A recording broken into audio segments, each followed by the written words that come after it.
Do you really think I was deliberately partying and breaking the rules? But it's all about leading by example, isn't it? But to say it was a party is a complete travesty. Seeing that photo when one of my friends couldn't go to their grandmother's funeral is the most enraging thing. I think all gatherings should have been banned at number 10 because I think... What do you mean gatherings? Gatherings with alcohol and music and cake. You should never have allowed that to happen. I apologise for that. Boris Johnson! The former Prime Minister of the UK. Whose reign included Brexit, COVID and the Ukraine war. He's one of the world's most famous politicians. On this point of Brexit, how did David Cameron react when you said you're going to vote Leave? He said, if you come out and support Leave, I will f*** you up forever. But if you support Remain, you can have a top 5 job in the cabinet. But is that not a bit corrupt? And is that how the jobs are dished out in the government at the moment? Look, I'm sad to say that this has probably been the way politics has been since the dawn of time. And then this letter you wrote about the decision to leave or stay within the EU, which was unpublished. You seemed torn. So do you regret Brexit? Well, the next big thing was the pandemic. There was a lot of stuff we didn't know. And I think that almost certainly it was a lab accident. They were looking at engineering viruses and ways that they could manipulate it. Sadly, something went wrong. When you talk about lockdowns, you refer to them as bonkers, which is strange hearing it from the guy that put the rules in place. Well, did the benefits of lockdown outweigh the very, very severe damage done to kids? What do you think the answer to that question is? Honestly, I think... Boris, I just wanted to ask a few more things. Trump or Kamala, who's the best for international relations? How many kids do you have? Charlotte Owen, you're not related to her, are you? And then you have quite a distinct persona. People describe you as being a buffoon. When I first saw you, I thought you were a parody from Bo Selector. Is it calculated? Well, to get people interested in politics, you've got to sugar the pill. But also, your mother said you had certain mechanisms to cope with pain because your mother is sent to a psychiatric facility when you were 10. I read there was physical violence in the house. And then at 14, your parents get divorced. Yes, we were in Somerset. My father told us, and I was cross and said, so why did you have us then?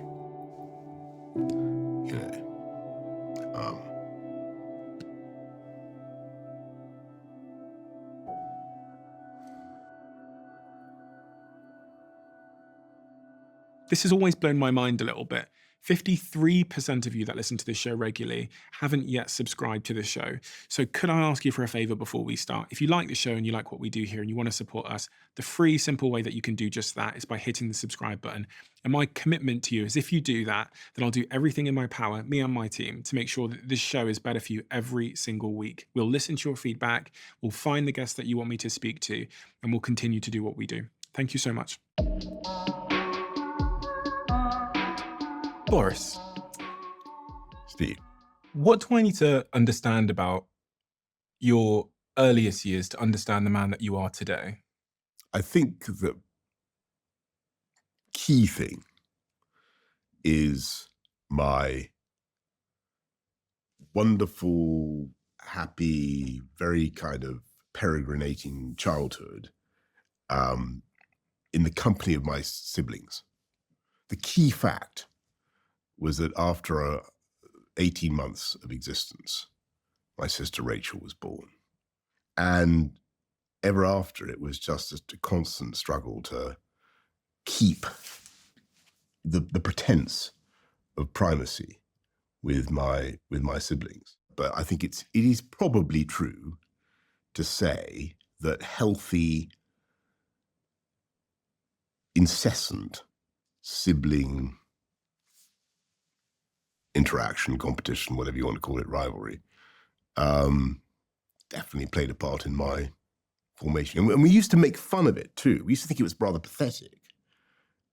We all knew that there was a culture of trying to win. So we used to say, oh, little baby wants to win. And so we competed, but we also deprecated the competition. At that age, say before the age of 10, how does that manifest in terms of a feeling? Because you can, in hindsight, say, okay, I was competitive, but how did it feel? Because it felt like fun. But this idea that Rachel came along and then you were vying for attention and competition with her, how does that feel when you're under the age of 10? Because your father, at least, was very, very busy as a man. So I'm presuming he wasn't necessarily so present. I was reading that he moved house 32 times in 14 years. Yeah, but okay. I mean, But really, I think I speak for all of my siblings now when I say that you really couldn't have had a more loving, caring. They both of them. I mean, they're both very busy. Both my mother and father. Mother was a painter. My father, writer, did a huge number of things. But they did invest a lot of time in us. I mean, really a lot. It sounded like you had a rough sort of first 10 years of life because you also had glue ear, which made you deaf a little bit. Yes, well, I don't know. I think we need to look very carefully at the... I definitely had adenoids and I had tonsillitis, and I spent a lot of time in St. Bart's and had my adenoids out, my tonsillitis and everything like that. And I did have glue ear. But my deafness, there's no trace of it now particularly. And I kind of wonder whether it was in fact a cunning means to avoid my mother's questions. And I think, I don't know. It may be that I wasn't as deaf as all that. Do you know what I mean? Would you ever do that if your mother was asking you something and you didn't actually want to engage? And I don't think I'm that cunning. do you know what I mean? Not at 8 years old. Your mother, Charlotte, she had 4 children. You were the oldest of those 4. She seems to be a really important character in your life. In fact, when I opened up the first couple of pages of the book, you dedicate the book in memory of Charlotte, your mother. I do. She was an artist. She had made paintings of her children, but also other things. I saw some of those paintings. I did some research on those paintings. But one of the sort of really pivotal moments in her early upbringing is that she suffered from obsessive compulsive disorder. She did, yeah. You're, 10 years old when your mother is put as an inpatient in a psychiatric hospital? And you're apart for 8 months. Something like that, yes. What impact does that have on you in terms of shaping the Boris that we know today, if any? I mean, I remember it all very, very well. And it's hard to say exactly what impact it had on me. But I think what certainly happened was that all 4 of us, all four of the children that my mother had, we definitely kind of coagulated as a group, because it was a tough time. There were aspects of that were tough because, she wasn't always there. And so I think it did breed a certain kind of group solidarity. And she always kind of blamed herself for not being there for the 8 months, whatever period it was. And I remember feeling very strongly that was unfair, and that she actually, did an amazing job. And, you couldn't have asked for more. Did you notice anything unusual about her behavior before she was Yes, taken? so the OCD thing is absolutely right. She did have that. And, it was very difficult. And I'm sure people who are watching this know exactly what it is. But she had lots of different patterns of behavior. One of them was about cleanliness. So she would wash her hands, and then she would realize that in order to turn the tap off, she'd have to touch the faucet, the spigot, and she didn't want to do that because that would make her hands dirty again, she thought. But this is a very well-known symptom, and she totally got over it. She totally got over it. She got through it. Why was she sent to a psychiatric facility? Well, I guess because I think that's a jolly good question. I don't really know the answer. I think she probably said that she thought she could benefit from therapy, and that's what she and my father decided was the best way forward. But I honestly don't know the answer to that. And who looked after you while she was in that facility at 10 years old? Well, my father was there, and we had a wonderful series of au pair girls and nannies and so on and so forth. And at 14 years old? And they were all great too. But I don't want to give the impression, which would not be fair, that my mother kind of was absent for long periods or wasn't a presence in our lives, because she really was. It was more her words. I saw her doing an interview where she was talking about her belief that you had certain mechanisms to cope with the pain of her going to the facility for 8 months, but then also the divorce when you were 14. I thought those ages, that sort of puberty age where you're figuring yourself out, to get such a jolt of bad news is... Yeah. I think that's, I mean, classically, yes. And look, I'm not going to, I think you're onto it. There was an element of self-defense that then, many kids in my position, our position, then develop. But I do insist that they both remained remarkable parents. It wasn't like we were suddenly cut adrift by either of them. On the contrary. Self-defense. Well, I don't know. I mean, I'm quoting her on me, by the way. So I'm quoting you, quoting her. But you were there, so you understand. Well, yeah, but I mean, And you're a smarter man. But it didn't occur to me at the time. Yeah, I don't think it can for a 14-year-old. But in hindsight, as a man, you go, okay, that created a pattern. I don't know, behavior, but I mean, but maybe, I've got nothing else to compare it to, right? Mm-hmm. You're growing up anyway. You're becoming more self-reliant. You've got to do things to yourself. So I think, go back to where it was with my brothers and sisters. I think certainly, it was another thing that drove us all together. Why self-defense, and how did that self-defense manifest in terms of behavior? God, I'd be the worst type of. Let me think. How did my self-defense manifest? I suppose I became. Yes, unquestionably, it was painful. So how did I protect myself against that? Well, one obvious thing to do, which I suppose we all do, and I think I found the best therapy for every type of pain, emotional pain, is to try to lose yourself in your work.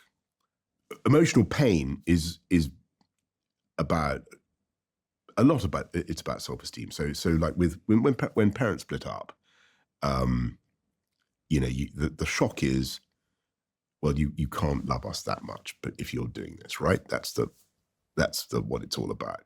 Which is not true, of course, but that's what children feel. They feel it's their failure. There's something wrong with them.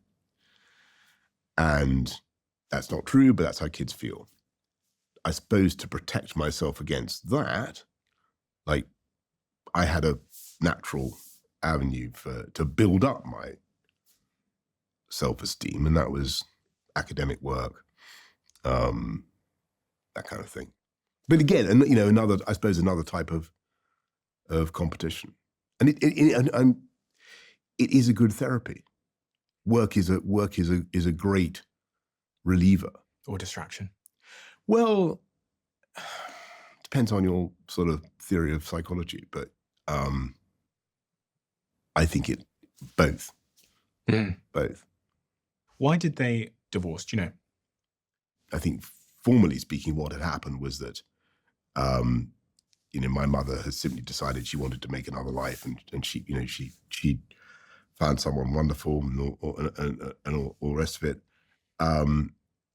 But I think that my father and mother, the weird thing about their divorce was that they both continued to be very strongly affectionate towards each other. And,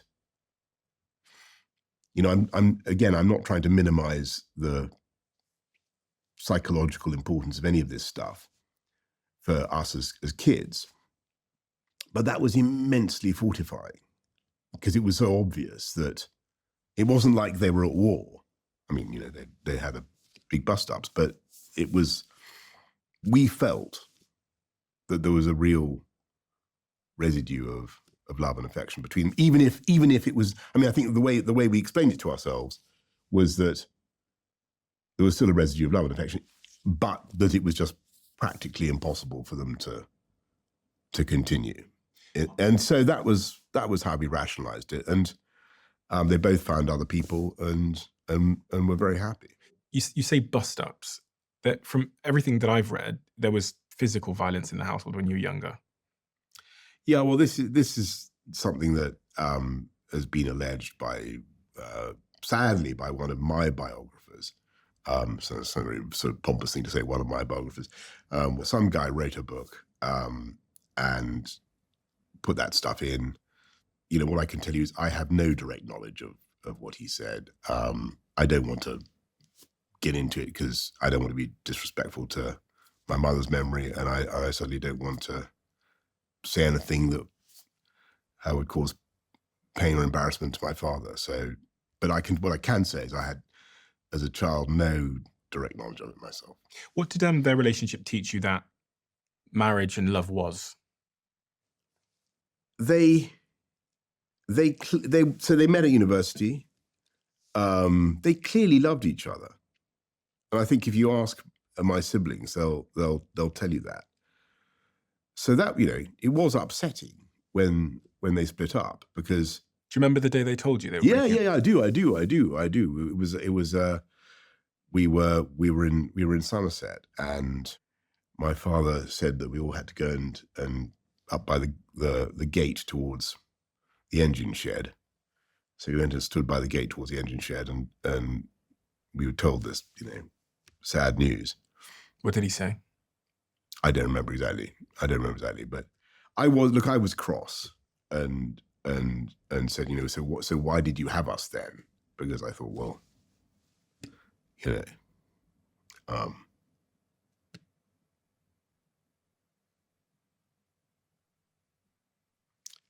as you know, I think it is upsetting, and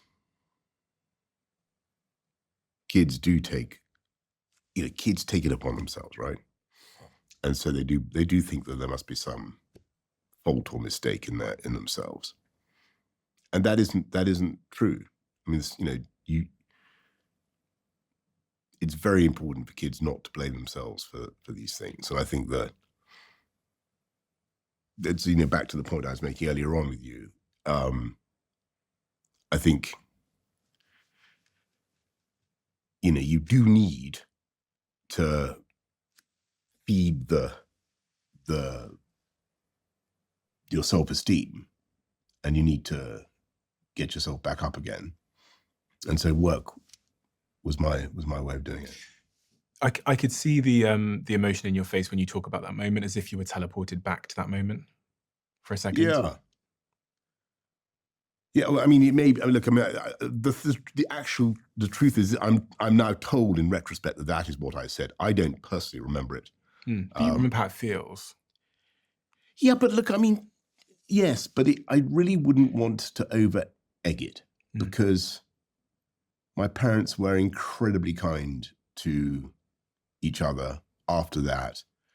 You know, when you do this and you throw the coal in the I'm just stoking the furnace of my self-esteem. Yeah. You have quite a distinct persona. Much of where you sort of first came to public knowledge was on the TV show Have I Got News for You? Yeah, I know. I think the BBC are very they live in permanent state of horror about what they did there, because, you know, I think that's one of the reasons that they have a terrible sense of corporate guilt that they unleashed this thing. Is there a link between your persona, comedic, kind of, you know, people often describe you as being a bit of a buffoon. I actually thought you were this is just being honest, because I feel like it's important to be honest to someone if you've said it behind their back. But when I first saw you on the screen, I was a very young man. I must have been, I don't know, 14. And I thought you were a parody from Bo Selector. Like, I thought that. I thought it was a parody. But then I came to learn, you know, when you did the London Mayor thing, etc., that you were a politician and who you were and where you'd come from. But the external persona is very atypical of a politician. Right. And your general comedic sense, that shows up in the book a lot.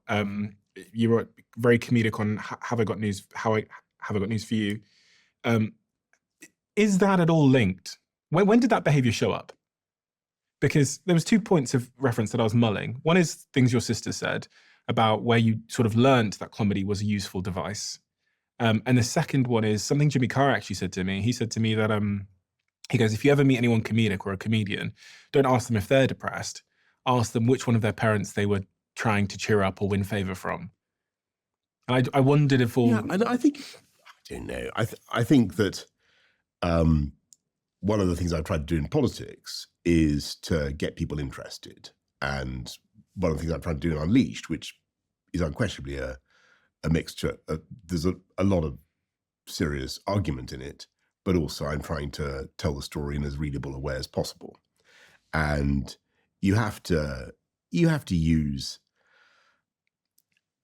you've got to sugar the pill. You've got to, so it's like a packet of digestive biscuits. Mm-hmm. If you've got to have, so each of the chapters has some solid, wheat germ pabulum, but it's covered with a little layer of chocolate. Did you on top, so you go down the packet compulsively, and each of those 60 chapters, I think there are 60 chapters in that book, is designed to give you a bit of both. So you the pill that was sugared? You sugared yourself? No, well, I know that there are. It's the fact of the great things that I think that we did. We took back control of our country. We went for a type of independence that people thought was impossible. No, I'm specifically on the persona.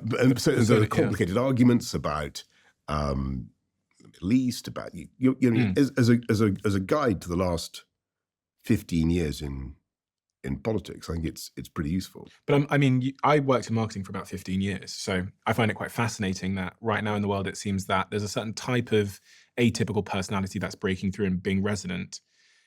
Is your persona a carefully constructed marketing strategy, or is, because someone that knows you referred to you as a bit of a loner in private and a quite quiet person? Yeah, no. I have a wonderful life.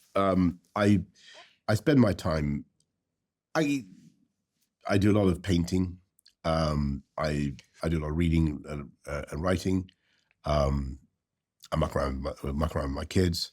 It doesn't take much to, for my cup to run over with happiness. But all this stuff like that. Yeah, but I know. But that's I've always had a lot of energy. Mm. But I've always had a lot of energy. You understand that that's part of your persona, right? Well, what am I supposed to do about that? But I'm trying to understand: is it calculated? Is it something that you've thought about and you understand is effective? Because they describe you as being one of the best sort of election winners of our time. I think what people will, I don't know. I mean, what people will also say is that I haven't really changed. I mean, going back to your earlier line of questioning, I can see where you're going with this. You're saying, as part of the strategy for defense, do we adopt comedic persona or whatever? I don't think that was it. I think it was just with my brothers and sisters in our family, there was a kind of horror of being dull or not saying anything. We had to, we all had to amuse each other. Why? That was only polite. I mean, because it was more fun. Your brothers and sisters are less amusing than you are. I wouldn't say that. That's a very controversial thing to say. You would say that. I would not say that. You would say that. Who? I would say that. Yeah. You think you're less amusing, Leo. less comedic. Have you met my brother Leo? No, I've not met him. Well, then you've got to get Leo on this show. But your sister... You get my brother Joe. Yes. You met my brother Joe? I've honestly, seen this is... yeah. No, yeah. Look, honestly, there's a serious risk of...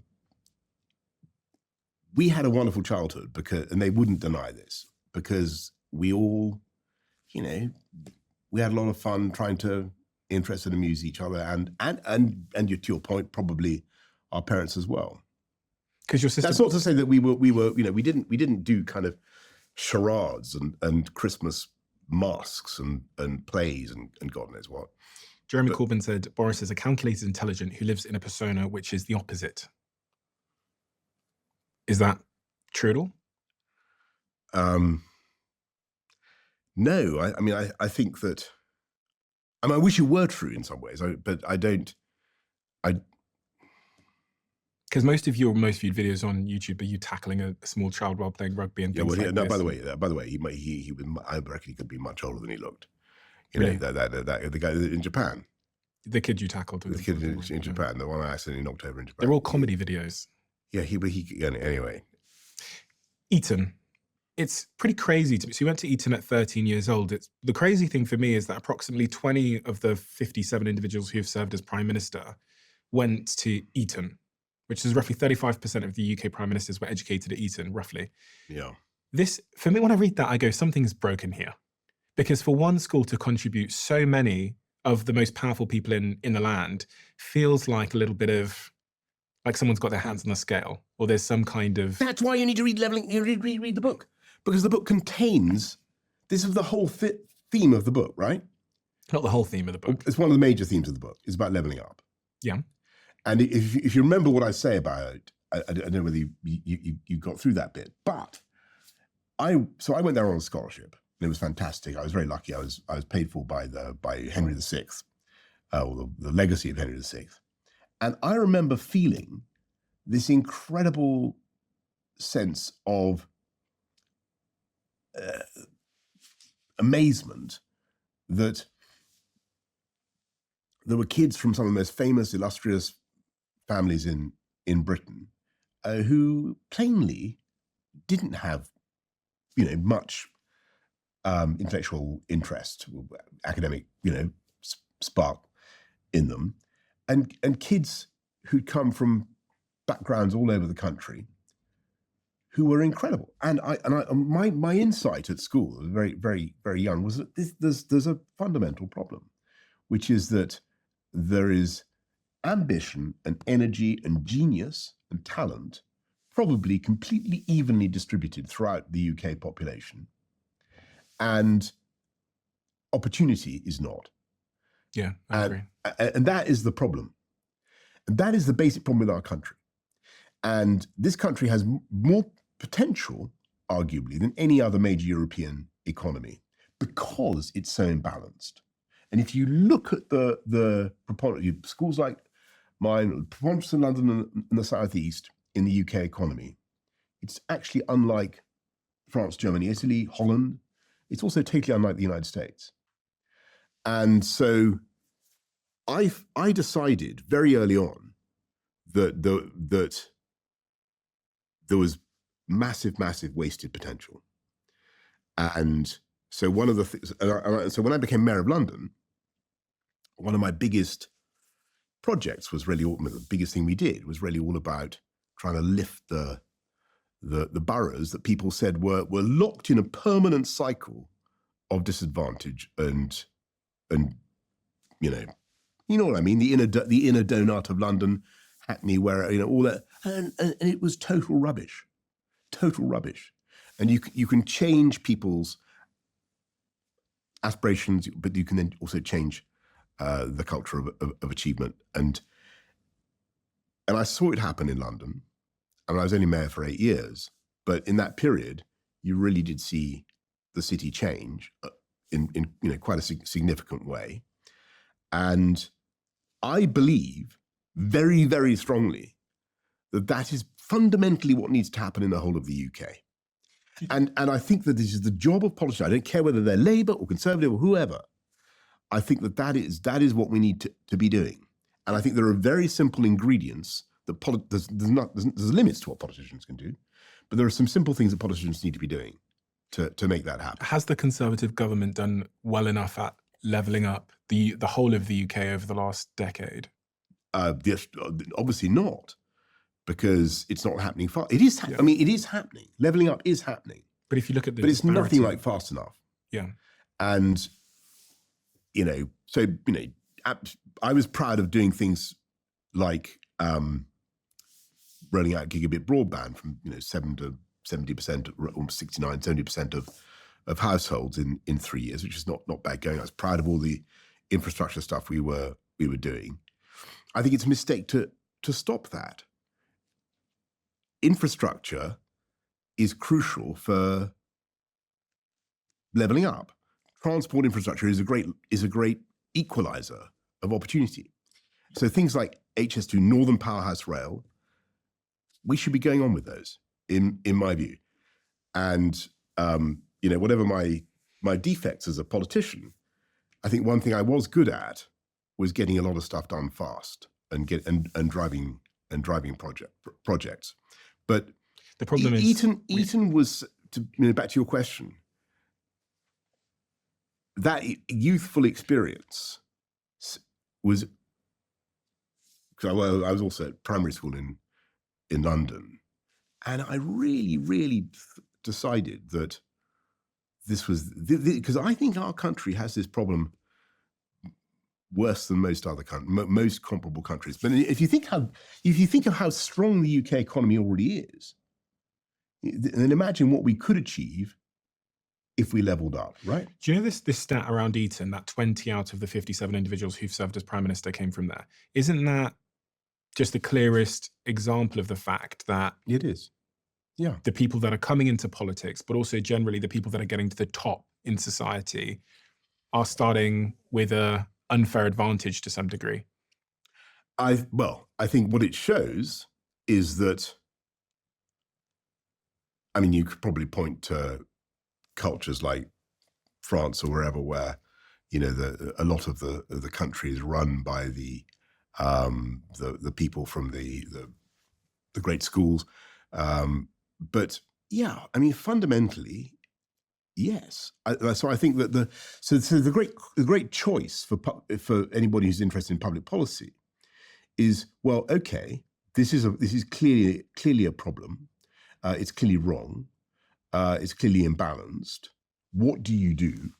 Do you set out to launch a kind of cultural assault, Pol Pot style, on the successful institutions? Or do you say, actually, what we're going to do is try to spread opportunity? So it's more like America. And if you look at America, the growth rates have spectacularly outperformed European growth rates. There's a different sense. People have a different sense of what they can do.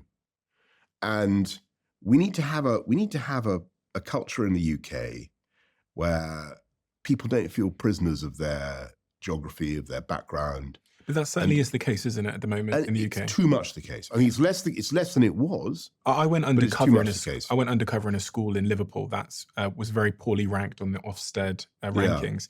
And I remember being in that school and just thinking, how on earth are these kids going to have a chance at... well, they're not going to have a chance if their teachers tell them that they're never going to get into a Russell Group university, and they don't. What I observed when I was there was I observed one teacher running from one classroom to the next classroom. This was under a Tory government, trying to teach two classes at the same time. And I remember sitting down with her because I got kicked out of school, then I was unexpelled from school. So I had a bit of my own prejudices about school. I thought teachers were the problem. Yeah. And what I came to learn from speaking to the headmaster of the school was that this is effectively run like a business. And the amount of students that choose that school every year determines how much money the school is given by the Conservative government. And the amount of the parents choose schools based on the league table. And the league table is determined by grades. So really, if you think about the structure here, the reason why they're driving kids like me to do subjects which I absolutely hated when I was really interested in business was because if they don't get me to get 12 A's to C's or whatever the nonsense is in certain subjects, they rank poorly in the league table. That's right. Less parents choose the school. They get less money from the government, and it's this downward spiral. And because the school was so people are naturally skewed to doing subjects that perhaps no interest of them. They had me pushing some plastic baby around the school in health and social care when I was running businesses in the school. And I was spending so much time in exclusion unit because I was falling asleep in classrooms. It turns out I had ADHD.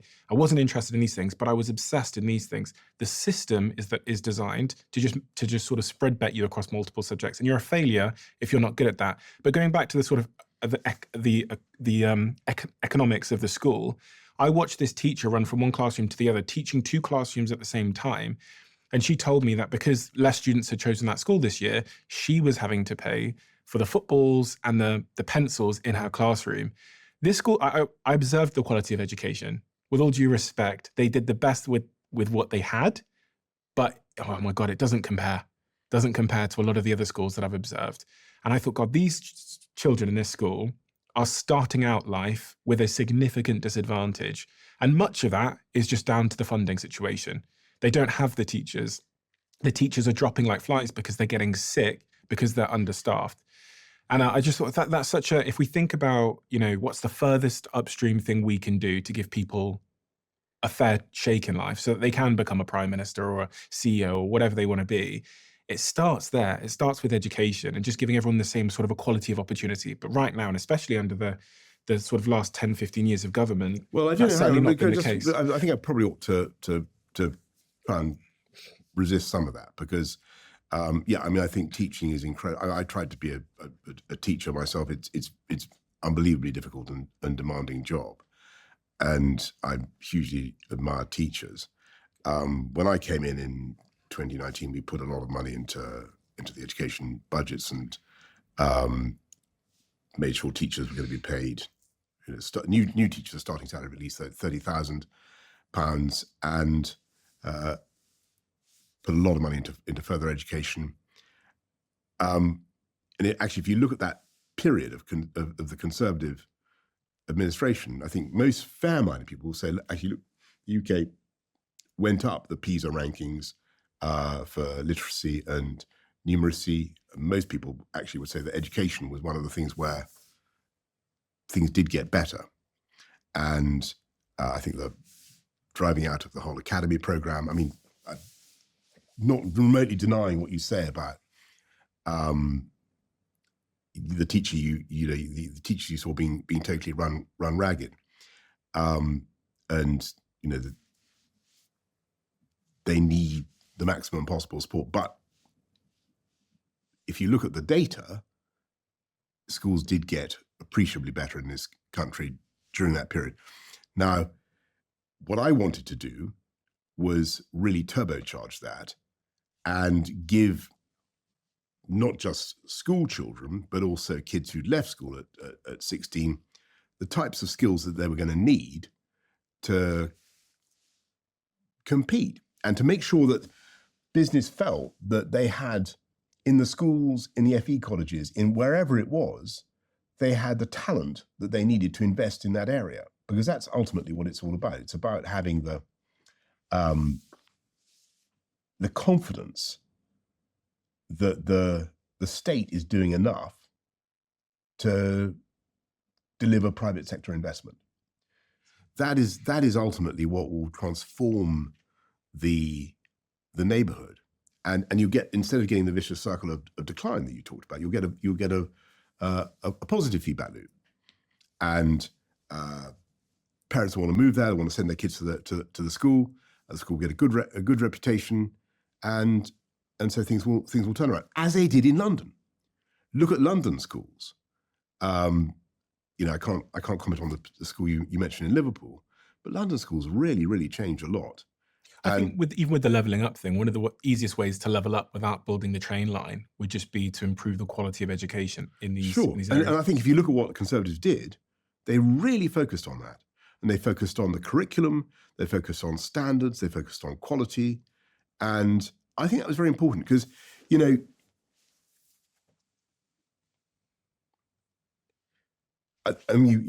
very, very important to fund schools properly. But you shouldn't underestimate what a great teacher can achieve and the difference that they can make. And if you emphasize quality and you emphasize attainment and you focus on that, and that's why I'm slightly worried about what's happening now with Ofsted. I mean, I can understand why people don't like one word Ofsted gradings, but parents need to know whether a school is going to deliver. You went to Oxford University, then you had a job as a management consultant, which lasted only a week, I hear. Yeah, I wasn't really cut out for management consultancy, no. You then become a journalist. Yes. You become a journalist for the next couple of years. You then appear on Have I Got News for You? Is it now faded from the memory? It's slightly fading. It's still a great show, but it's still slightly fading. You were then editor of You mustn't The tell Spectator. Ian Hislop that it's faded, and you were an Paul MP Merton. at the House of Commons. Then eventually you run for London Mayor. Did you expect to win the London Mayorship? You see, this is the way I hadn't got the faintest idea. I mean, it seemed, the thing was that I'd actually been quite an admirer of Ken Livingstone in the old days. And I thought that he had some bold and original ideas for London. Mhm. I thought he was good on the environment. He was good on air quality. He was good on the. I thought there was some good things that he did. But it was clear that after 8 years, you start to get a bit ragged. Did you think you would win? I suppose I must have done. I suppose I must have thought there was a good chance. It was a pretty exhausting campaign. No, but Tough. if you asked me if I thought I would win something, I can tell you in hindsight whether I thought I'd win. I did Soccer Aid last year, this year, and I can tell you if I thought I was going to win. Did you think you were going to win when you ran? I thought there was a goodish chance, but it wasn't obvious. I mean, I think the bookies didn't really have me as the favourite for a long time. I think it then changed. I can't remember exactly, but you make your own luck, right? I mean, I had to go in there and make the arguments. I mean, I think that one of the things that Ken didn't pay enough attention to was crime, and I thought there was a real issue that needed to be addressed, and that was the numbers of teenage kids being murdered, and we really, really went at that hard. And again, it was one of those things where, when I, together with a lot of other people, Kit Malthouse, Deputy Mayor, and Stephen Greenhalgh, Paul Stevenson, the Commissioner, Bernard Hogan-Howe, who followed him, we really, really tried to fix knife crime and gang crime. I used to literally lie awake at night worrying about it, because it was so on me. Every single casualty, having to talk to the parents, the misery of their suffering. We really felt it, and it was a good example of democracy, because we'd pledged to fix it, and if we didn't, we had nowhere to go. One of the things I'm proud of is we cut the murder rate in London during my time by 50%. In 2016, at 52 years old, you become co-leader alongside Michael Gove of the campaign to take Britain out of the EU. When I look at your premiership as Prime Minister of the UK, there's 3 really significant moments, isn't there, that typically don't fall all in one person's role as Prime Minister. You had the Brexit issues, you had COVID, and you had the Ukraine war. Yep. Before I talk about those particular issues, in hindsight now, how do you feel about the fact that you had to contend with 3 generational crises and issues? But that's the job of being Prime Minister. But most Prime Ministers don't get Sure, but a pandemic, but leaving the EU. Some Prime Ministers have had wars. Some Prime Ministers have had terrible crises, sterling crises, terrible. Do you wish you got a different crises. hand?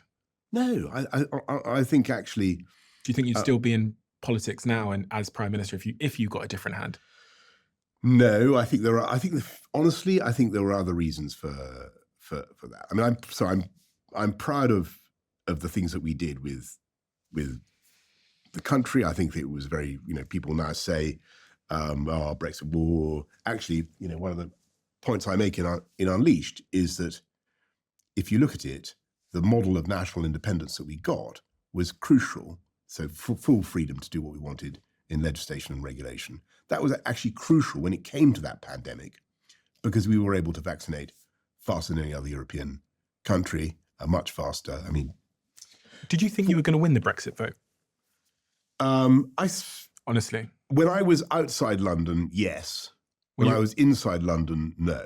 So whenever I travelled around the country, I thought, my God, people are going to vote. And then when I got back into the metropolis, it felt very different. So if you had to put your house on it, remain or leave in terms of the probability of the outcome, your predicted outcome, which one would you have voted on? Well, the polls were basically more for Remain than for Leave. But I sort of thought that our voters were more motivated. So I hoped that they would come out. I hoped that they would, that would show. But it did, but on a scale that no one had foreseen. I mean, because we had 17.4 million people voted Leave, which was the biggest number voted for any proposition in history. And, but, there were plenty of times when you could be I was at St Andrews University in Scotland, for my daughter's graduation day, and you really wouldn't have thought that we were going to vote leave talking to those people there. So, it depended. Do you know what's interesting? When I was reading your book, but also when I was reading some of your previous writings, you seemed really conflicted on which way to go, leave or remain, right up until you wrote your sort of first announcement piece that you were supporting leave. You seemed to be really, really conflicted. The reasons for not leaving were, it seemed to me, to be more to do with Britain's duty to the rest of Europe, our need to be good partners, our need not to be negative, to be friendly. Those were the things that worried me. The positive reasons for leaving. People point at this letter, which was unpublished. You know the letter I'm referring to. The unpublished letter you wrote about the decision to leave or stay within the EU. Is this no? You mean the article? The unpublished article. Yeah.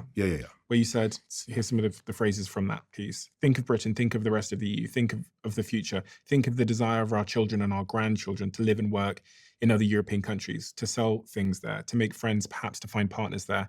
I like the sound of freedom. I like the sound of restoring democracy. But what are the downsides? And here we must be honest.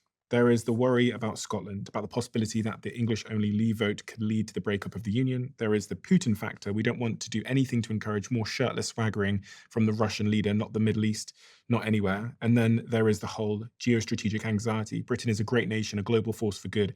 It is surely a boon for the world and for Europe that she should be intimately engaged in the EU. Lastly, this is a market on our doorstep, ready for future exploitation by British firms.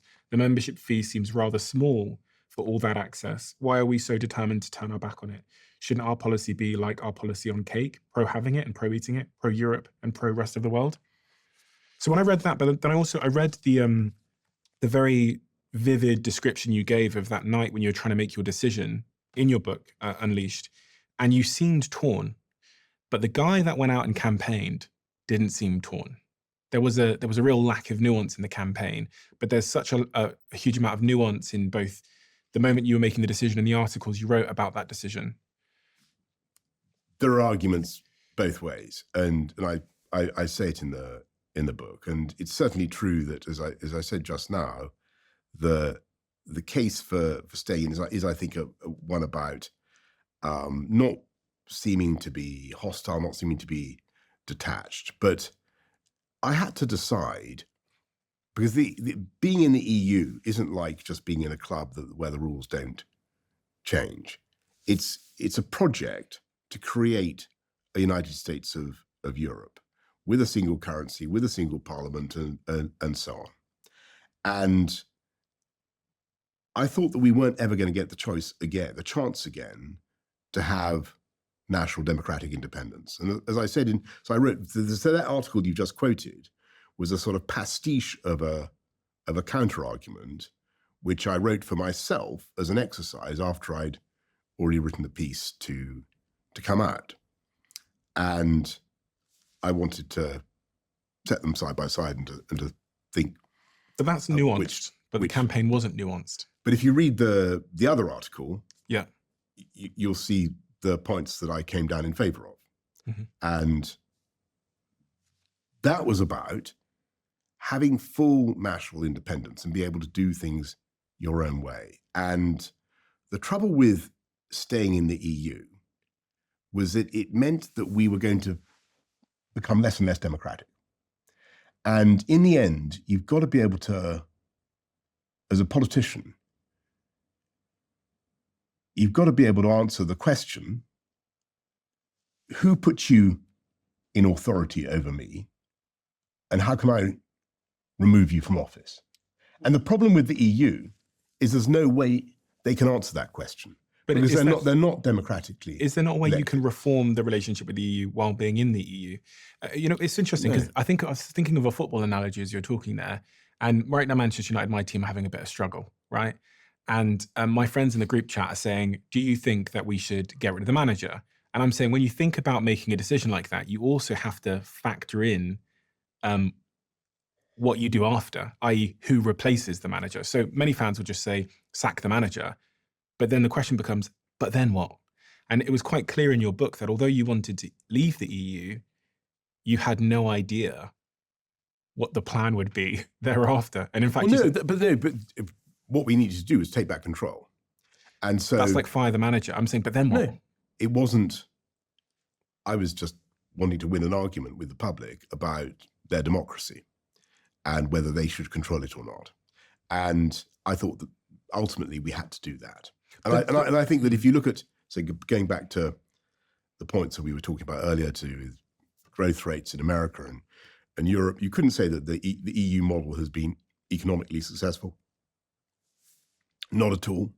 It's got chronically bad growth rates, very low innovation by comparison with the United States.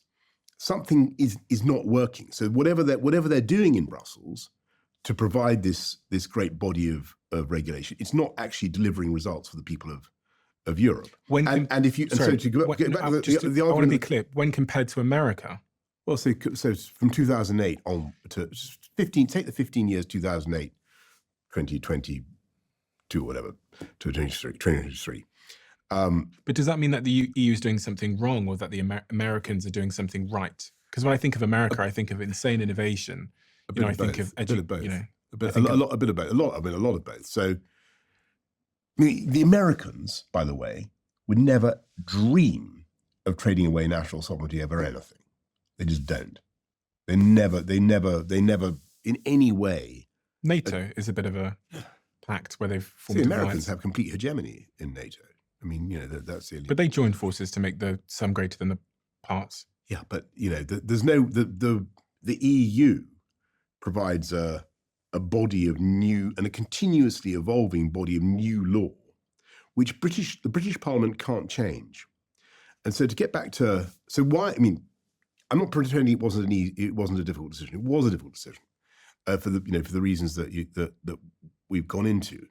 But I wanted our country, to be legislatively free again. And at the heart of the book, you talk about the pandemic being the most difficult thing. It was very, very difficult. And it was very difficult to persuade the British public very difficult to find ways of stopping the spread of the disease. But one thing we did better than any other European country was vaccinate. And one reason we were able to vaccinate so fast is because we had regulatory freedom of exactly the kind. I mean, it was a complete fluke, but we'll talk about exactly the kind. We'll talk about that. That I had advocated. We'll talk about that. And so that for me was absolutely crucial. And then there are plenty we'll talk about of that. I just want to examples. I need to make sure I'm clear, because if I'm not clear moving forward, then my audience aren't going to be clear. This idea of like freedom. If we take the analogy of like a parachute, if I cut the cords, I'm free. But I'm also in danger unless I have a paraglider waiting to catch me. And my point here is, I understand all the big emotional words, that freedom and take back control, etc. It sounds compelling to me. But as I said with the football analogy, what's the plan thereafter? And I think I actually don't want the quote unquote cutting. You're talking about the parachute, right? And cutting the cords of the parachute. Actually, it was the other way around.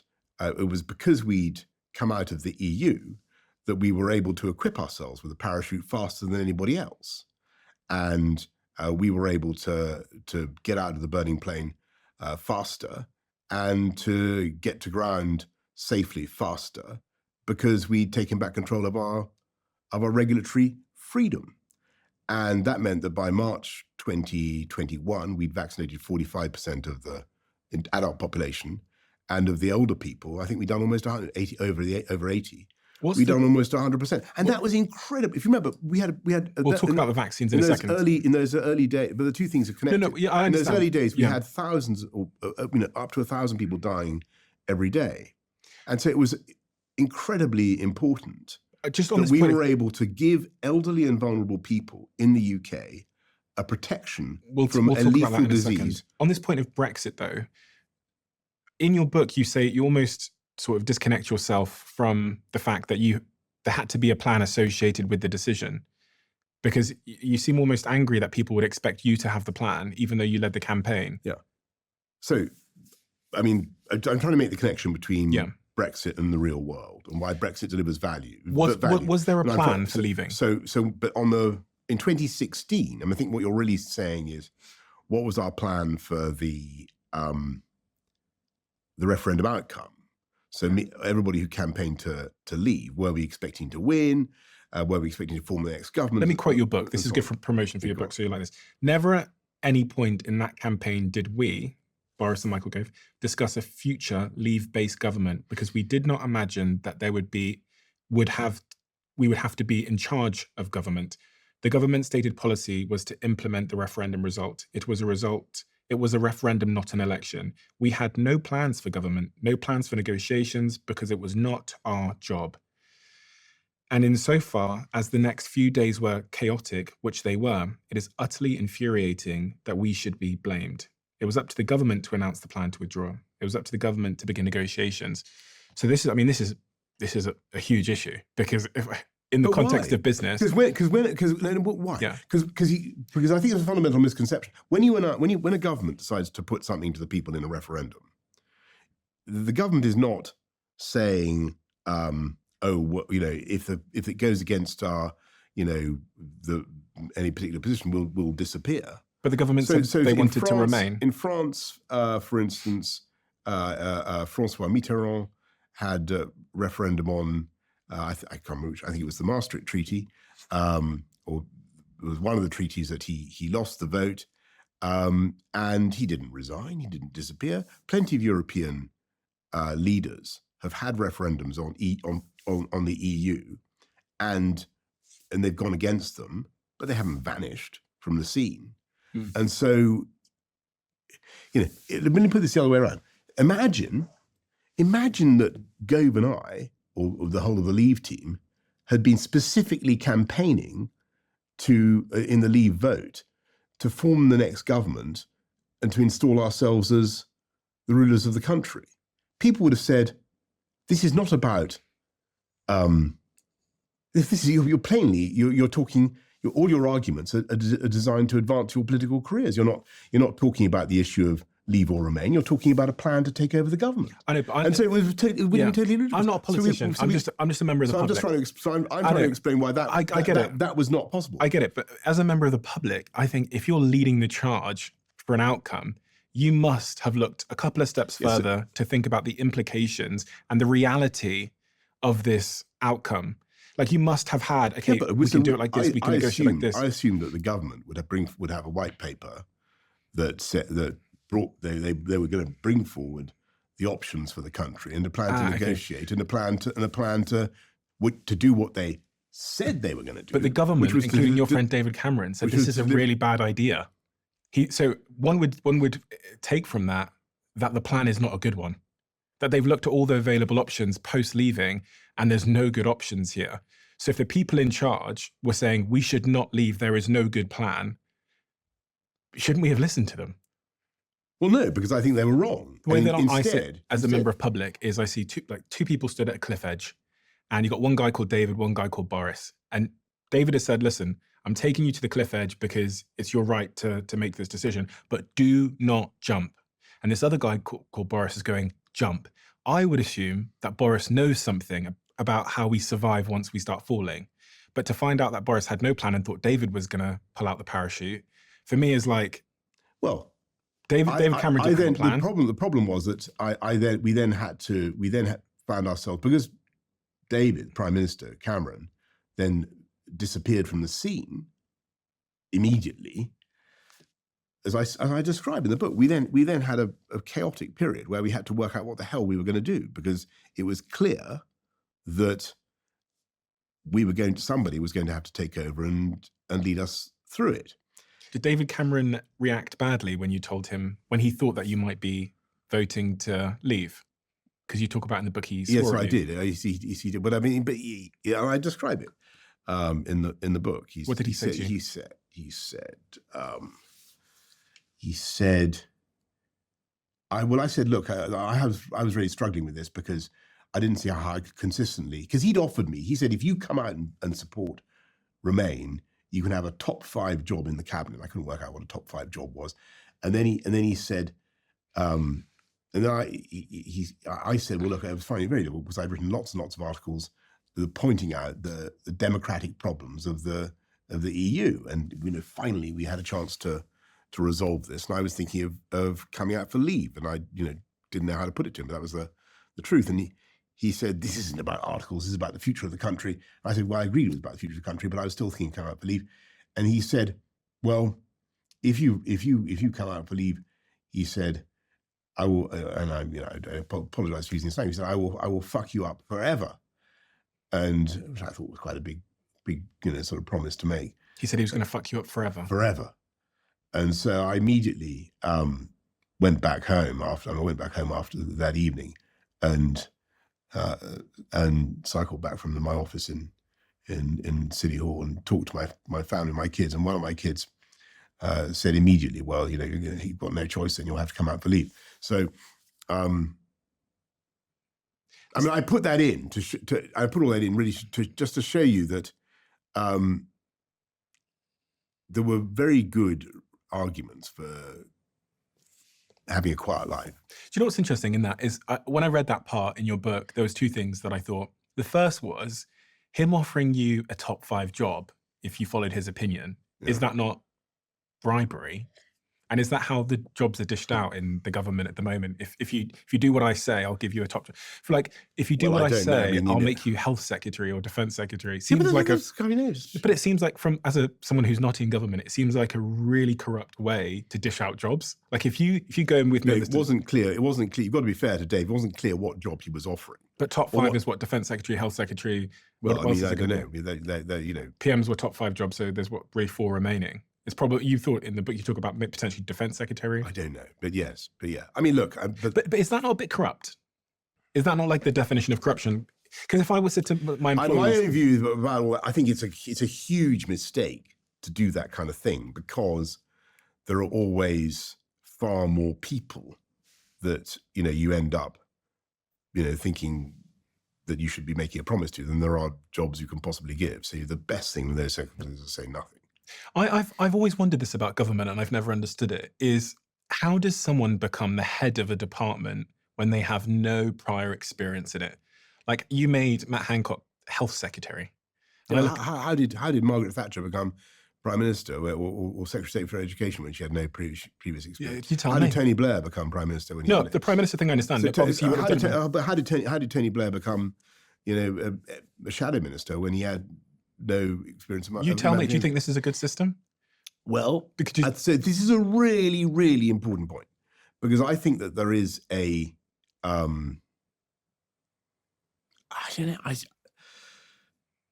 I do worry that it's quite hard to persuade, really good administrative types to go into politics. And, you see it the whole time. It's called Diary of a CEO, right? And you see it the whole time. You see loads and loads of, I can think of plenty of examples of top business people who tried to become politicians, and it just doesn't seem to work. And I don't know. I mean, can I have a guess? Go on. Well, if I look at the data, I go, if 35% of them come from one school, Eton, and then there's jobs being dished out based on, if you take my opinion, I'll give you a top 5 job. I go, I understand why I could never get in, even if I was the best candidate, because it's not being done based on who's the best candidate. It's being done based on like the old boys club. Like, I'll do you a favor, I'll lift you. Well, not under the Labour Party, presumably, or any other party, and not under the. I mean, most Conservative cabinets. So just under the Tory Party. No, I think under any party. I think that business people do, for reasons I find hard to put my finger on, they don't necessarily flourish in that environment.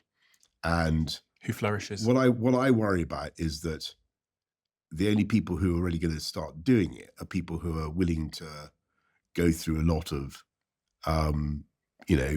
public attack. I think sociopaths. Well, I mean, the fact. So look, one of the interesting things that's happened recently is that social media has become very, very virulent. And I mean, I don't read it myself, but I think it becomes very oppressive for politicians and also for journalists. And I think journalists, they get a lot of shellacking and a lot of abuse if they're not thought to be taking one line or the other, or going easy on someone. There's somebody who's going to interview me for this book. Laura. Yeah, from and, the BBC. and you look at, and she's a very, very good journalist. But you look at the stuff that she gets online about, her being an inquisitor of mine or whatever. And it's appalling. It's really appalling. And I think that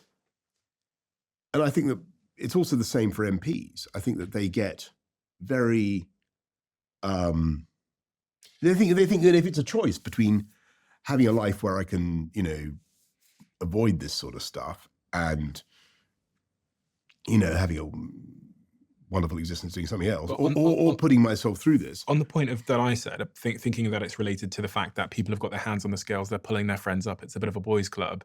Is there any truth in that? I think, look, I'm sad to say, Steve, I think that there's probably been the way politics has been since the dawn of time. I think that politics has tended to be factional since the dawn of time. I think it's tended to be just sad, but I think true.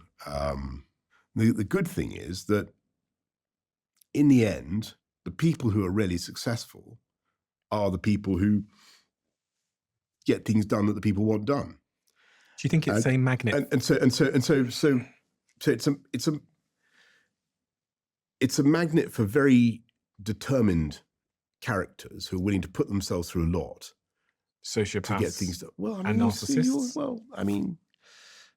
Have I used those words before? No, but that's the kind of person. You're making me worry. It sounds like you're quoting me about politics. maybe you have.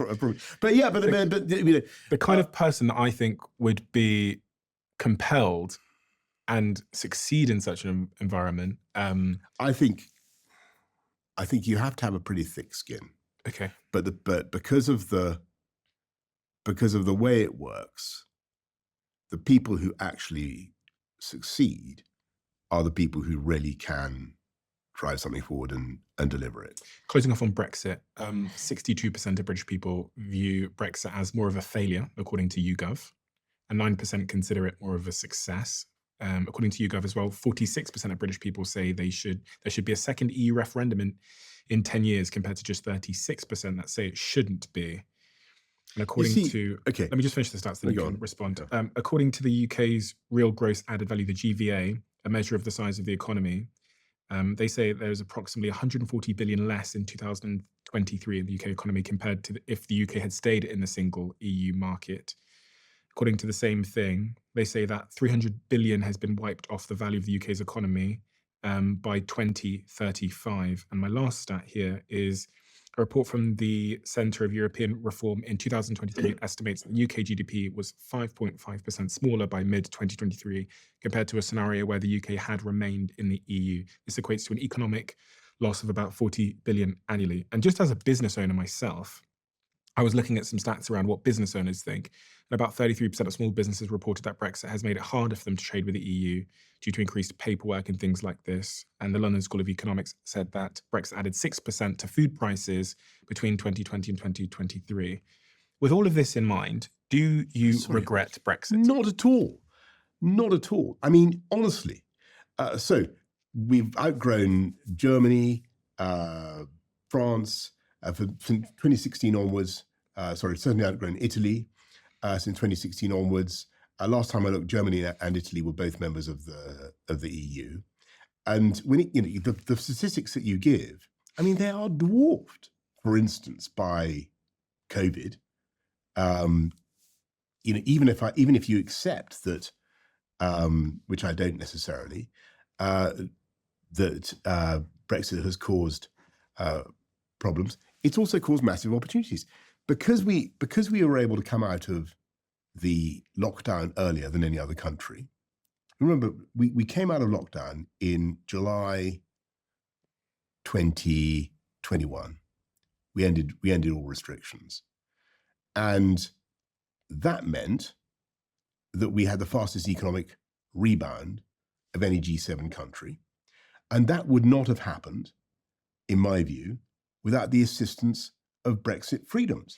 Do you know the OECD? Do you know what that body is? Yes, yes. They say the UK is the only major rich economy that remains smaller, poorer than prior to the pandemic, and Brexit may be a factor in that.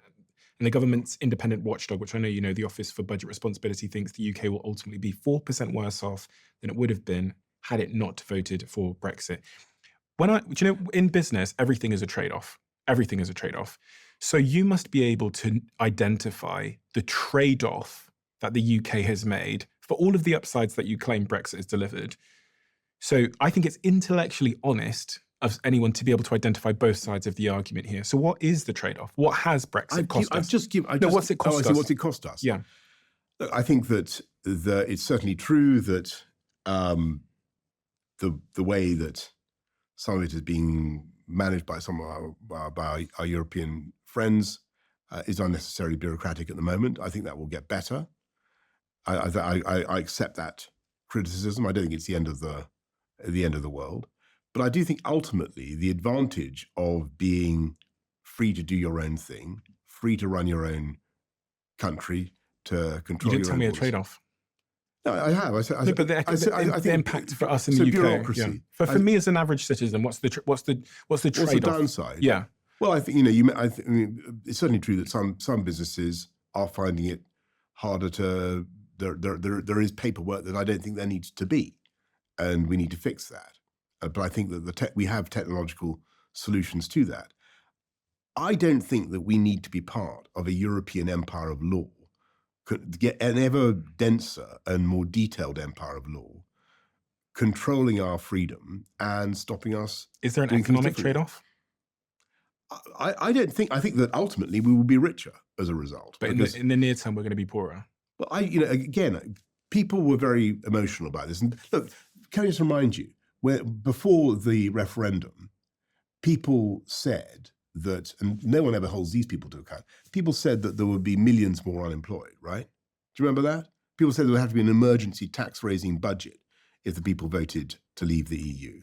Actually, when I ceased to be Prime Minister, unemployment was at a 50-year low, and we had 620,000 more people in paid employment than before the pandemic began. My point was about the economic I'm just saying that people make all sorts of prognostications about Brexit. But the stats that I read, do you believe them, that there's an economic struggle in the near term? People said that we would have a million people on the dole queue because of Brexit. Okay, fine. But do you believe that there's in the near term? But they're now saying it's confirmation bias, right?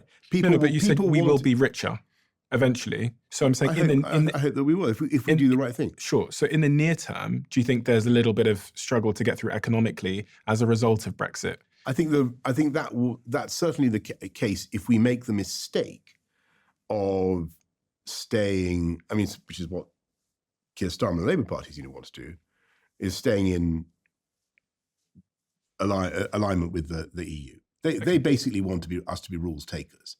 Okay. I think that's a huge, huge mistake. We should go for freedom.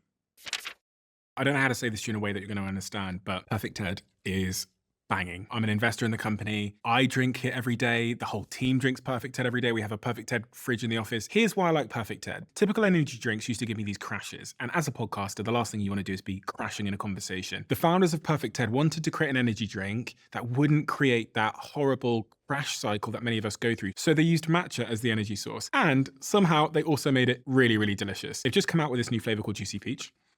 And it is banging. If you try Perfect Ted's Juicy Peach and it's not banging, feel free to get in my DMs and cuss me out. You can pick it up at Tesco's or Waitrose, or you can get it online. And here's a secret that you've got to keep to yourself. I'm going to give you 40% off Perfect Ted, just so you can try Juicy Peach yourself. Go to perfectted.com and at checkout, put in the code DIARY40. I'm going to leave that up for some time, not forever. That's perfectted.com and then use code DIARY40 at checkout. When you try it, make sure you tag me on Instagram and say, Steve, you were right. It's banging. The next big thing was the pandemic. This was once you'd become the Prime Minister of the United Kingdom. And you have this pandemic begin to roll in. I was looking at the way you described that situation in late 2019, early 2020 in your book. And it appears that you had no idea of the severity of this virus that was rolling into the shores. When was the first time you heard that there was a virus that had come in from China? Whatever the date was, I think it was either end of 2019, beginning of 2020. I can't remember exactly when, but there's a day when I'm walking through the lobby of the House of Commons with the Health Secretary, and he says, I'm worried about this Chinese virus. Was Matt Hancock the right person to be handling that? Because that is a generational, once in a lifetime health issue. Yeah. And in hindsight, I think he did a very good job. Yes, I think he was very energetic. Was he the best person to be handling it? I think he did a very good job, and I think that was he the best person to be handling it? Look, in hindsight, I certainly think that yes, because I think that he had the right mixture of energy and realism. Don't forget, we didn't know about the disease. We didn't know how lethal it was. We didn't know how contagious it was. And we didn't know exactly how it was transmitted. There was a lot of stuff we didn't know. Some quotes from your book here. You said, the problem wasn't that I was ignorant to zoonotic diseases. The problem was that I felt I knew all about them.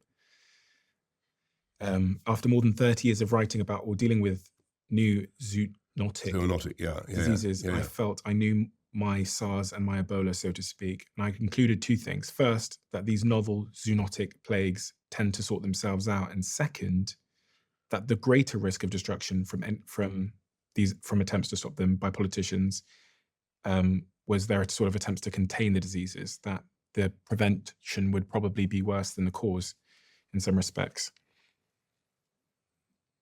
So when Matt Hancock started talking about a new coronavirus, possibly from bats and the risk that it would sweep the country, it was hardly surprising that I felt I'd heard this all before.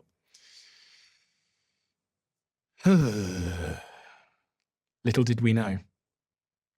Yes, I think that's I'm being very honest there about as I am throughout Unleashed, about my state of mind, because I'd covered in great detail the salmonella and eggs panic, when millions of chickens were slaughtered needlessly. I'd covered the bovine spongiform encephalopathy panic, mad cow disease, when vast proportion of the UK dairy cattle herd was slaughtered, probably needlessly. The livelihoods of farmers were destroyed. I'd been mayor of London when we were threatened with the bird flu. So you didn't think it was a big deal? And we'd laid on stocks of Tamiflu, which turned out not to be necessary. So I'd seen SARS come and go, Ebola and so on. And in each of these cases, what seemed to have happened was that there'd been a rational anxiety about the risk of a zoonotic disease, often from Asia or wherever. We would get we'd do our best to get ready, and then it mysteriously leave us almost completely unaffected. I remember the swine flu. Is that what you thought was going to happen in this case? And I didn't know. Yeah. Of course I didn't know. What I was trying to do was to give you context, the context and the state of mind that I think a lot of people were in when they heard about COVID. When did you call China? February 2020. There was a call you made to the leader of China, to Xi Jinping. Yeah. I mean, I would have called him. I mean, it'll be in the book. And you were sending supplies. Yeah, that stage, we were still sending supplies to help them. We were sending. What did he say about the virus? Well, I said.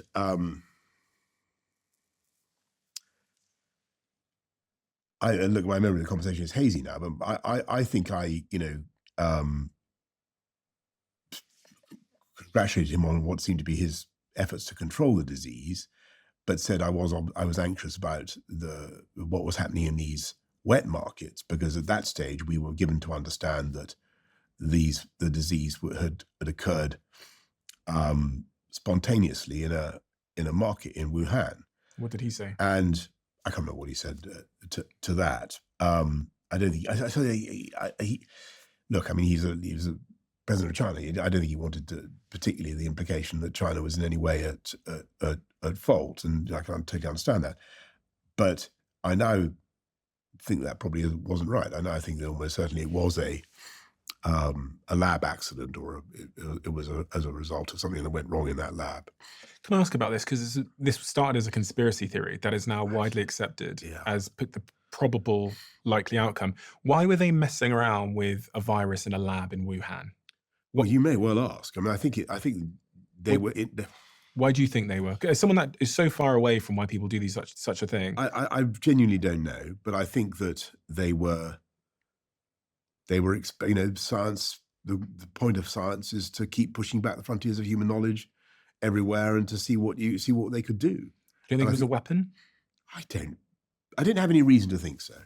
I think it was a terrible accident. I think the thing escaped from the lab. I think they were looking at engineering these viruses, just looking at function gain of the virus and ways that they could manipulate it.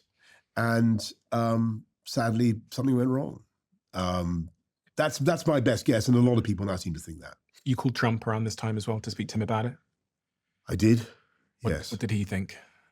Well, I mean, he took the firm view that, China had a case to answer, but so did a lot of people. And in the book, you talk about the World Health Organization's response being seemingly hesitant because they wanted to keep Beijing in favor. Yes, I think a lot of scientists were anxious about cheesing off the Chinese. And I think a lot of scientists, because China is very heavily involved in the support and sponsorship of a lot of academic research and so on. So there was a sort of hesitance. I felt, I mean, I might have been wrong about this. My impression was there was a sort of gingerliness about seeming to finger the Chinese too much. On lockdowns, it's interesting that I was reading in your book that around the 8th of March, you start to see what's going on in Italy. And I think we can all vividly remember those scenes from those Italian hospitals where there was patients in the corridors being pushed around on trolleys and there was not enough beds. And I think for me as well, that was one of the big moments where I realized, watching it actually play out on Twitter, that this was an incredibly serious situation, something that I'd never seen in my lifetime before. Was that the penny drop moment for you, that this wasn't just another bird flu? Or I was very anxious about it because I knew the Italian healthcare system. I thought it was broadly excellent, and I remember when one of our kids had fell into a swimming pool in Italy once. When everybody was having a lie-in, it's about the most shattering thing that could ever happen to you, and the Italian pronto soccorso came. And they were unbelievably good. They were so fast. They were so. And I thought, if the Italians are having problems with this thing, and frankly, our population is about as elderly as theirs, then this could be very, very serious. So I think that did really register with me. And so if you look at and obviously I defer completely to the inquiry into all this under Dame Heather Hallett. But if you look at what happened from then on in, you see a series through March. Up till the 23rd of March, you see a series of intensifying steps to try to get people to take precautions. What I observed, I saw that in the book, and you kind of have the stages that you break down, that you went through from that moment onwards. What I observed, though, and I think this is probably a fair estimation or a fair description of what happened, was there was indecision. Because it seemed like there was facts coming from one ear, facts coming from the other ear, and there was almost a bit of paralysis. And when you look at the rest of the European numbers, which I was looking through yesterday, about when different sort of European markets made that decision, the UK appears to make the decision to lock down much slower than all the other European nations. Slower to close the schools, the shops and events seem to be later than our European counterparts. And Matt Hancock went on to say that— But don't forget, they were ahead of us in the epicurve anyway. Mm-hmm. So they were. So you mentioned the Italian situation, yeah, and they were already ahead of us, and we could see that we were going to have to bring in measures, but again, this will be for the inquiry to comment upon. But it's pretty clear to me that we couldn't reasonably have instituted these measures in the UK, which were novel and draconian, in advance of the scientific advice or opinion. But that's what it would have been. Them being ahead of us isn't relevant, because the chart I have here shows how many days it took us to take decisive action after the third death. And it shows that for all of the European nations. And when I was reading about the information you were getting from scientists on this end and from other people in politics, it was so contradictory that I think I was guessing that that's what caused the indecision, and also your own sort of philosophy towards shutting down society. We had this group called the Scientific Advisory Group on Emergencies, right? The SAGE. And they were, so we were going to be led by the science. And we basically I decided that we had to follow what SAGE advised. And for a long time, to your point, they hesitated about schools because of all the disbenefits. And if you remember, the argument was that if you went too early, then there was a risk that you'd have to keep doing it because the public would lose patience with the lockdown. And there was a secondary argument, which was there would then be bounce back. If you went too early and you kept on for you'd then take the measures off, and the virus would flare up again, which indeed did happen throughout the course of the pandemic. So the scientific advice was, it wasn't.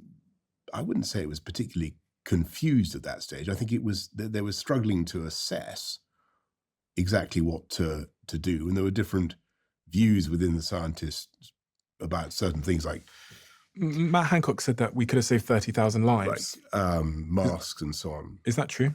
Matt Hancock said, if we'd locked down earlier. I can't say that for sure. I've no way of knowing that. But what I can say is that to have locked down earlier would have been to have gone beyond, to have anticipated scientific advice. It would not have been something. And I'm not an epidemiologist. I'm not a scientist. I was being asked to, what was on the agenda was imprisoning the whole UK population. It wasn't something the scientists were yet recommending. In the book, you seem to question whether those lockdowns really even worked. So I'm not saying that. What I'm saying, so it depends what you mean by work. I think that they certainly did have a role in stopping the spread of the disease, and they helped probably to turn down the curve of the disease. Probably, almost certainly.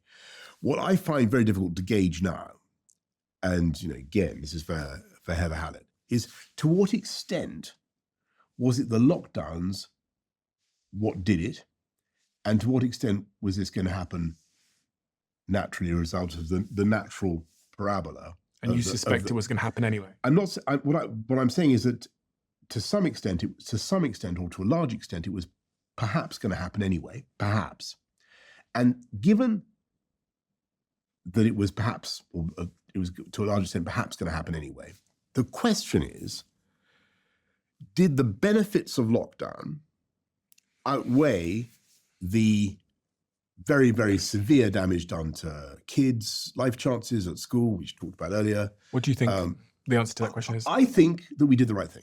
You think we did the right thing? I think we did the right thing. But I'm conscious that there are lots of people who disagree.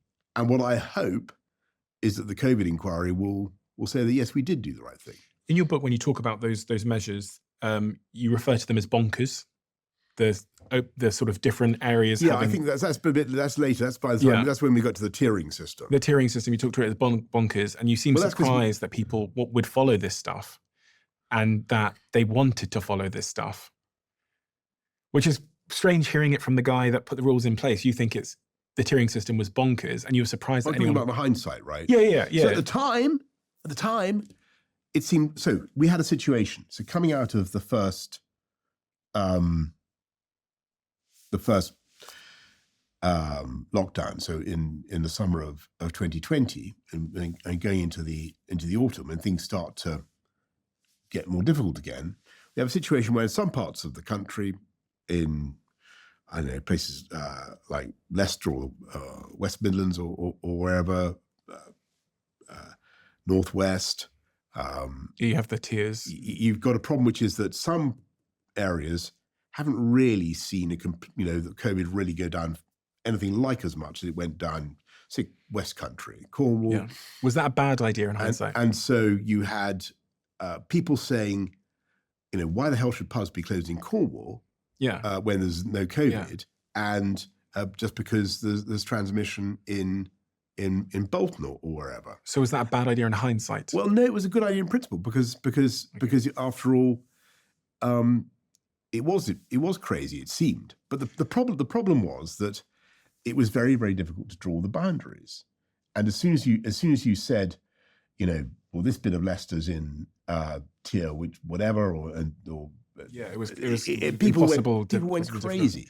Can I ask because it was very invidious, and it seemed on a human level, when you're leading the country during a pandemic, and you're getting these numbers every day that people are dying and that people are sick, and then I know you got sick yourself. Is there a mental toll on you throughout that period? Well, I think it was. So, as you will discover in Unleashed, I like it when I can go forward and when I have the positive projects to do. So it was very, very difficult when I was constantly having to shut the country down, constantly trying to stop the transmission of the disease by these very, very crude methods. But once, by end of 2020, we had the prospect of vaccination, then my mood totally changed. Because then I had something. My question was about you as a human being. When you're dealing with tragic news and this escalating pandemic, what's the human toll? If I'd been a fly on the wall in your hardest moments throughout that pandemic, what would I have seen? Well, I think it was certainly pretty tough. I had a bad bout of COVID. What was the hardest day outside of getting the illness yourself? What was the hardest day for you throughout that period? I think that, I think there was a lot of tough times, but I think having to go back into lockdown in the end of 2020 was pretty awful. Because we'd really, really hoped that tiering would work. And, some people still think it could have worked. But it just was, I couldn't take the risk. The quote from your book that I pulled out, which really shocked me, was the real question, I suppose, is why on earth the public so avidly craved these rules and why they were so willing to have their doings circumscribed in such a rabbinical detail.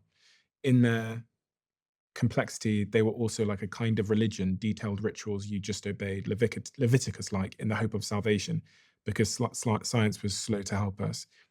On the 13th of September 2021, your mother, Charlotte, passes away, while at the same time you're dealing with all of this fallout and the recovery from the pandemic. That's a tough moment.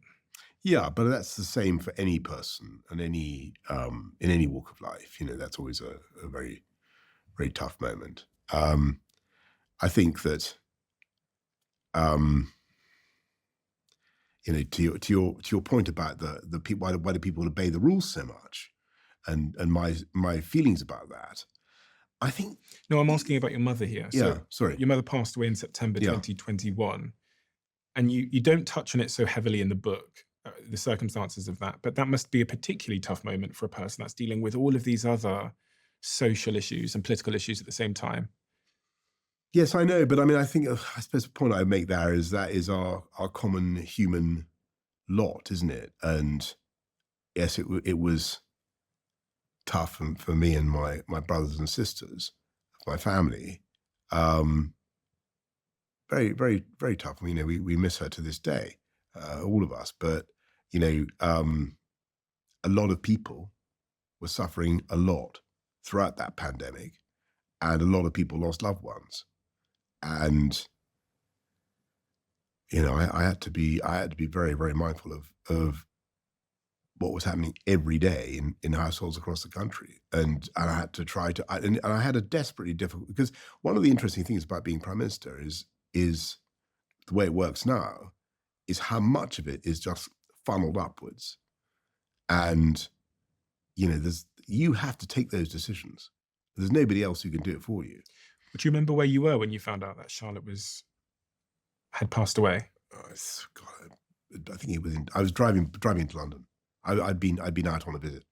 And was it unexpected? Well, I mean, she'd been ill for a long time with Parkinson's, and she had various complications associated with Parkinson's. And she'd had a bad scare about a year previously. So no, I couldn't say it was, medically. I could not say it was medically totally unexpected, no. Did you have a chance to grieve her passing? Well, I certainly did grieve her passing. But if you mean, did I sort of process it, mourn it? To the best of my ability, yes. Are you a natural at that sort of thing, that sort of emotional, I guess, connection with yourself?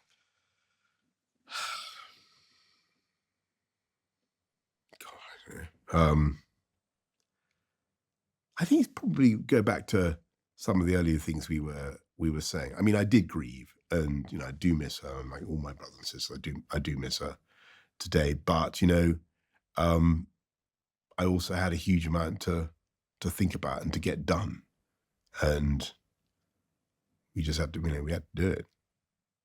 Many members of the UK population were also mourning and grieving at the same time, and I think that's why the Partygate scenario, which you talk about in the book, was so enraging for many people, because as someone who, again, is not very close to politics like myself, it's optics here, and I think that's really the issue when you've got people who are unable to see their loved ones because of the situation with funerals and the pandemic.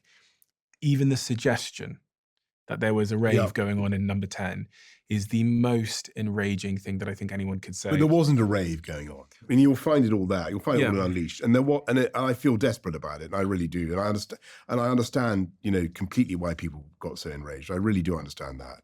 And I did my best to try and, I think I mishandled the whole thing, the revelations as such as they were. But also reality. But, because at the end of the book, you do seem to highlight that you could have done things to. Well, what I could have done, I think. So I wonder why I commissioned Sue Gray to conduct an investigation into it. I mean, I was informed that she was a politically impartial and a model of sort of, obsessed with probity. And neither of those things now seem to me to be true. I've got a picture here.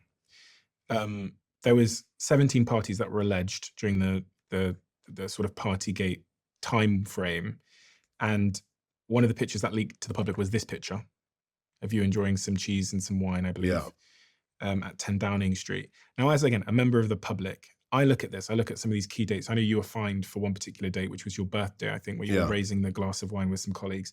No, I wasn't. You see, people say this kind of thing, and was it the AIDS leaving drink that you were fined for?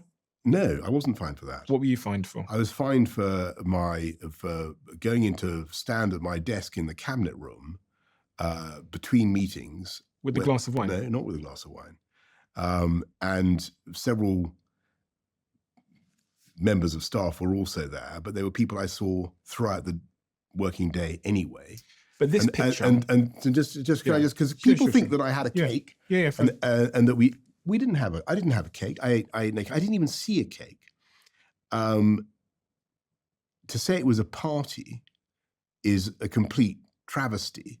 It was about the most lugubrious event it consisted of people who were part of my normal working life. That picture that you're pointing to there was the Metropolitan Police did look at that, but they decided there was no offence committed, because what you've got is people sitting outside, as people tried to do during those times, because there was much less risk of infection. Let me just read some of this stuff. So 15th of May 2020, cheese and wine at Downing Street. Approximately 349 people had died from COVID that day in the UK. Mr. Johnson was photographed sitting with his wife Carrie and some staff at a table with wine and cheese in the number 10 garden. At this time, COVID restrictions said that people could not leave their home without reasonable excuse. Let me just read this and then I'll... But I was at that is my home. I know. That's the garden I was supposed to be using. That. May 20th, there was a bring your own booze party on the same day that 308 people died from the pandemic. And you attended for about 30 minutes. You say it was 25 minutes. And then the 19th of June was your birthday. Sorry, can I just go back over there? I mean, none of this washes with the public, because they all think that we were, having dancing around and getting drunk. And the last point we weren't. 12th of April, Johnson announces that he's been fined £50 by the police. Do you know what it is though? It's all about leading by example, isn't it? And you know this, yeah? I think my opinion is that whatever's going on at number 10 needs to be the extreme demonstration of the perfect example, the extreme demonstration, because of course you're going to be attacked. You know that. Yeah. Of course, if you sneeze, you'll be attacked. And I say that in that's what I'm saying. So what we should have done, and I say is I should have said to everybody, look, people are going to say, because it was, in fact, as I tried to explain, impossible to maintain perfect social distancing in the office environment that we were in. People were working round the clock. And I think that I should have said something to the staff, like, people are going to be out to get us. For God's sake, do not only obey the rules, but be seen to obey the rules. Now, we had, all the signs in the corridors and stuff like that. I think that there were a lot of people by that stage who were perhaps not altogether friendly to me, who wanted to stitch me up. That's fine. That's fine. But honestly, I can't help but believe, because I try and remain pretty impartial on these things. So I try and apply common sense as like a business person. But do you really think I was deliberately partying and breaking the rules? For me, do you really think for me, seeing that photo when one of my friends can go to their grandmother's funeral, and seeing that there's people drinking and appearing to have a whale of a time, just in this photo, but also the other photos where you're cheersing with wine, I go, you should never have allowed that to happen. Do you know? And I think you agree with me. You agree with me. Actually, no. Because you said at the end of the book, you said, I should have said to my whole team, don't even let them appear to be breaking the rules. In the course of almost 2 years, people working around the clock in number 10 in conditions of great proximity to each other.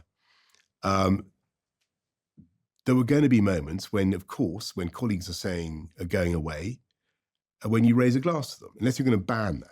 I think you should have. Well, that's a point of view. Because I just think... If you banned alcohol in 1940, we wouldn't have won the Second World War. I think Prime Minister during a pandemic, I think you just have to be the most extreme example. But we got a ban on alcohol in this country? No, I think genuinely... If we banned alcohol in number 10 in 1940... Mm-hmm. I think all gatherings should have been banned at number 10, because I think... Sorry, but we were gathering... that means banning meetings. So what do you mean gatherings? Gatherings with alcohol and music and cake, I think should have been banned. And I've tried to explain to you that there was no cake, or I saw no cake. I was at no event where there was music or dancing. That's total nonsense. Now, maybe those things took place, but they certainly didn't take place when I was there. I think one of the mistakes I made was beginning the whole thing by issuing this general apology.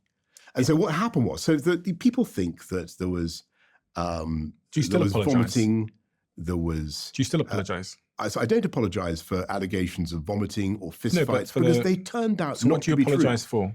And well, insofar as people broke the rules on my watch, and as far as I'm responsible, of course I apologise for that. But what I'm saying in Unleashed is that the problem with leading with a blanket apology was that it then meant that absolutely any allegation that was, I mean, you've made a couple yourself. Any allegation that was then made about, and in Sue Gray's initial report, that she had to change it. She said there was a violent altercation and vomiting, and somebody but both of those things turned out not to be true. You said you made the mistake in your book. You say you made the mistake of issuing pathetic and grovelling apologies over the scandal, which made it look as though we were far more culpable than we were. Which is just the point I've just made. So, because I think because it looked as though, but by issuing a sort of universal apology, it meant that any subsequent allegation, people assume, well, that must be what happened. And you, to be fair, I kind of get the feeling that's what you think. And No. And that was largely my fault, because I seem to be inadvertently validating. For me, the apology is not the issue. I seem to be validating everything that people said about what was going on. And what was actually going on was that people were working unbelievably hard, round the clock, to get a lot of very difficult things done. I know. And for me, and actually, what the things that they were successful in are very creditable. And I feel badly about them because they deserve on page praise. 705 of your book, you say, in retrospect, I should have done more to protect myself and the rest of Whitehall against Partygate type allegations. I should have said to the entire staff, perhaps in a letter, about the vital importance of not only obeying the rules, but also to be seen to be obeying them, and reminding. And I think that is actually my point, which is, apologies, I think, are good things. I think people should apologise. No, but I'm trying to explain. If you apologise in advance, for the problem was that a lot of things were said about staff in Number 10 that weren't true and weren't fair to them. And my blanket apology looked as though I was validating and accepting all those criticisms. Okay. Which I think was, not, in retrospect, I think I should have waited to see exactly what people, Got you.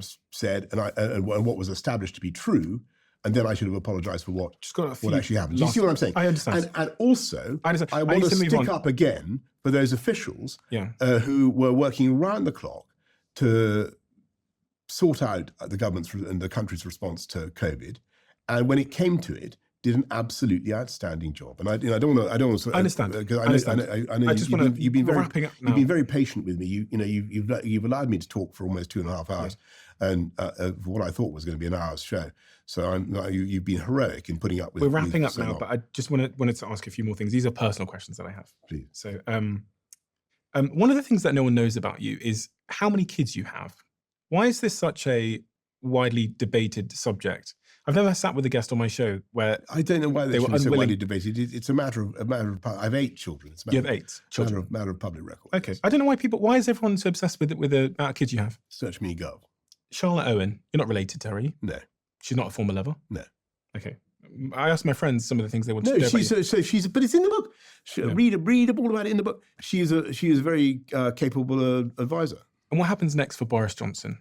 Are you going back into politics? I live a life of blameless rustic obscurity. Do you want to get back into politics? I think that the as I say in Unleashed, the chance of the frisbee decapitated. Yeah, I get it. As I say in Unleashed, you should only do things if you genuinely think you can be useful. At the moment, I think I do a lot of painting. I'm having a great time living in in the countryside.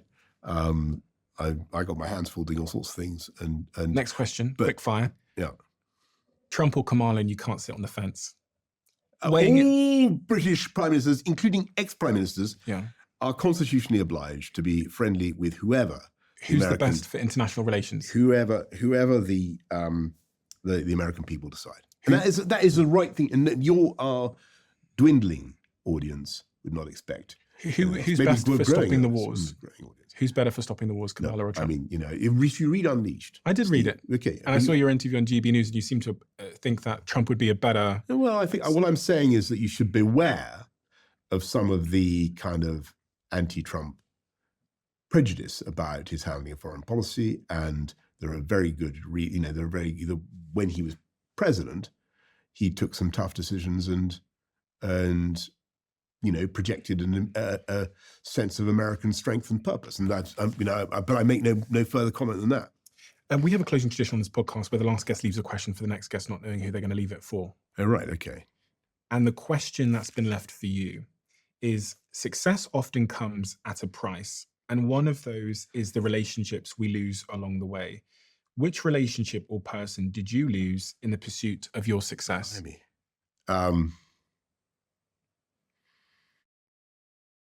You seem to, the longer you live, the more you realize that, you can have what seems to be a complete, terrible sundering, and then lo and behold, things cheer up and you're friends again. And so, I mean, look at Michael Gove.